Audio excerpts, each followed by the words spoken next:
Assalamualaikum warahmatullahi wabarakatuh.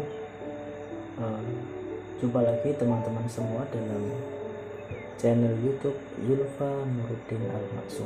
Jadi pada kesempatan kali ini kita akan membahas suatu topik yang cukup menarik. Namun saya pribadi dan mungkin sebagian dari teman-teman semua belum mengalami, yaitu tentang pendidikan keluarga. Nah, dalam kali ini saya juga membuat video ini. Yang pertama adalah sebagai sharing kepada teman-teman semua, dan yang kedua ialah untuk memenuhi tugas mata kuliah Tafsir Tarbawi yang diampu oleh Bapak dosen Mufuad Ahsan MPD. Jadi tanpa panjang lebar saya ngomong, jadi kita langsung aja untuk menuju pembahasan pada kali ini, yaitu tentang pendidikan keluarga. Nah, hal yang pertama yang wajib teman-teman tanyakan itu apa sih itu artinya pendidikan keluarga itu. Jadi pendidikan keluarga terbagi menjadi dua kata, yaitu pendidikan dan keluarga. Kita tahu pendidikan adalah tentang pengajaran yang diberikan, dan keluarga ialah adanya pasangan suami istri dan juga anak. Namun pendidikan keluarga dalam artian kali ini adalah tentang menyangkut hal keislaman atau pendidikan Islam. Jadi pengertian dari pendidikan Islam, pendidikan keluarga adalah proses atau tujuan dalam keluarga untuk mencapai terwujudnya pendidikan Islam. Nah, itu yang dimaksud dengan pendidikan keluarga. Nah, yang membedakan antara yang lainnya adalah subjeknya, subjek dan objek, pelaku yang terlibat dalam hal ini. Jadi pelaku utama yang terlibat dalam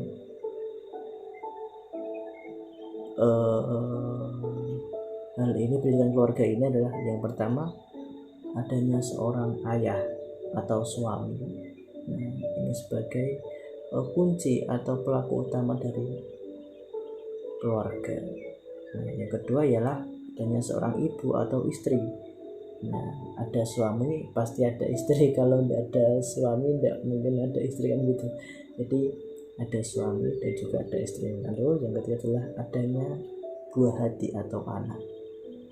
Nah, dan yang terakhir adalah anggota keluarga yang lain. Jadi itu adalah subjek atau pelaku daripada pendidikan keluarga. Lalu apa sih aspek-aspek dalam daripada pendidikan keluarga ini? Yaitu dibagi menjadi dua aspek, teman-teman semua. Jadi yang pertama adalah keimanan atau percaya, contohnya keimanan tentang akhirat, hari akhir, surga, neraka. Itu adalah wujud keimanan. Dan yang kedua ialah konsekuensi keimanan. Jadi iman kita itu ada konsekuensinya, teman-teman. Jadi enggak sekedar percaya aja, tapi ada konsekuensinya. Yang pertama ialah tentang pahala. Yang kedua tentang pilihan. Jadi Allah itu bebas. Kamu mau milih enak di dunia, sengsara di akhirat, silakan. Atau Anda untuk memilih keduanya, silakan. Allah itu tidak mau mengekang umatnya, diserahkan kepada umatnya semua. Kalau semisal Allah itu menghendaki semua orang baik, bisa saja. Mungkin hanya kedipan mata mungkin sudah terjadi, tapi Allah tidak mau seperti itu, karena Allah mentakdirkan kita sebagai pemimpin. Pemimpin itu yang mengatur, bukan yang diatur. Jadi Allah itu membiarkan kita semuanya, kita mau milih jelek atau milih buruk itu silakan. Itulah definisi dari pemimpin itu mengatur. Nah, untuk yang terakhir adalah tujuan. Jadi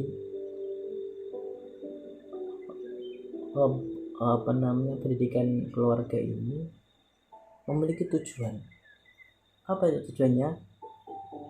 Yaitu qu anfusakum wa ahlikum nara, yaitu membimbing, menjaga diri dan keluarga dari apa? Dari api neraka. Itulah tujuan dari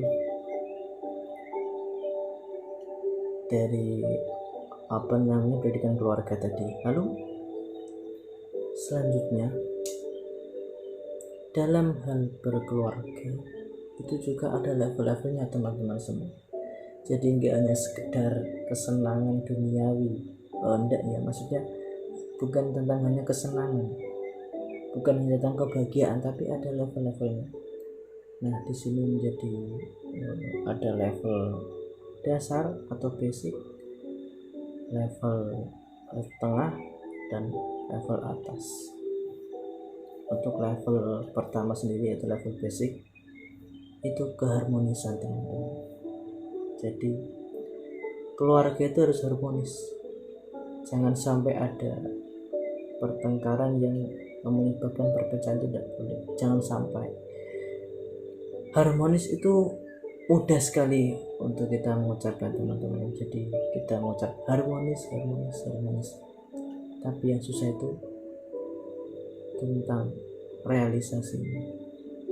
Mungkin banyak sekali di antara teman-teman semua mungkin ada yang gagal dalam mempertahankan pernikahan. Itu kuncinya itu di harmonis. Jadi hal yang pertama yang perlu dijaga adalah keharmonisan.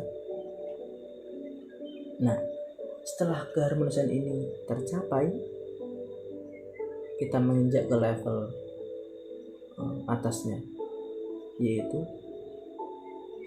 berpengaruh ke masyarakat, berpengaruh ke tetangga kita, berpengaruh kepada keluarga yang lain, dalam tanda kutip kebaikan. Jadi jangan sampai kita mempengaruhi orang di sekitar kita tentang keburukan teman-teman semua. Jadi usahakan untuk mempengaruhi kepada hal yang kebaikan. Nah, setelah kita mempengaruhi, tidak mungkin toh kita setelah mempengaruhi tapi kita biasa terus kita santai, tidak toh. Setelah kita mempengaruhi, maka kita harus memberikan contoh. Jadi kita mohon maaf, mulut kita jangan pandai mengucap tapi kita tidak melakukan hal tersebut, jangan sampai. Jadi setelah kita mempengaruhi, kita memberikan contoh teman-teman semua, memberikan contoh yang baik, yaitu tentang menginspirasi. Jadi inilah level yang paling atas dari sebuah keluarga, yaitu menginspirasi. Nah, setelah level tadi tercapai, kita masuk pada dimensi pendidikan keluarga. Nah, dibagi menjadi 3, yaitu tentang tadi keimanan, percaya. Lalu yang kedua ada ibadah atau amal yang diperbuat, dan yang ketiga adalah akhlak dan juga moral. Nah, untuk keimanan atau kepercayaan bisa dalam hal rukun iman atau yang lainnya, yaitu percaya kepada Allah, malaikat, kitabnya, rasulnya, dan lain sebagainya. Itu dalam aspek keimanan.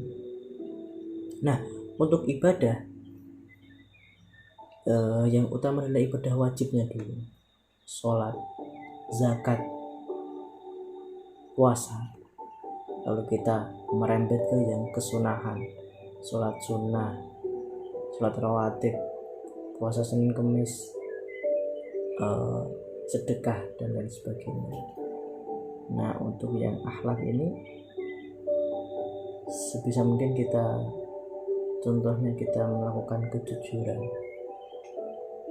sopan, santun, saling membantu, dan lain sebagainya. Jadi itulah teman-teman semua yang menyangkut kepada pendidikan keluarga.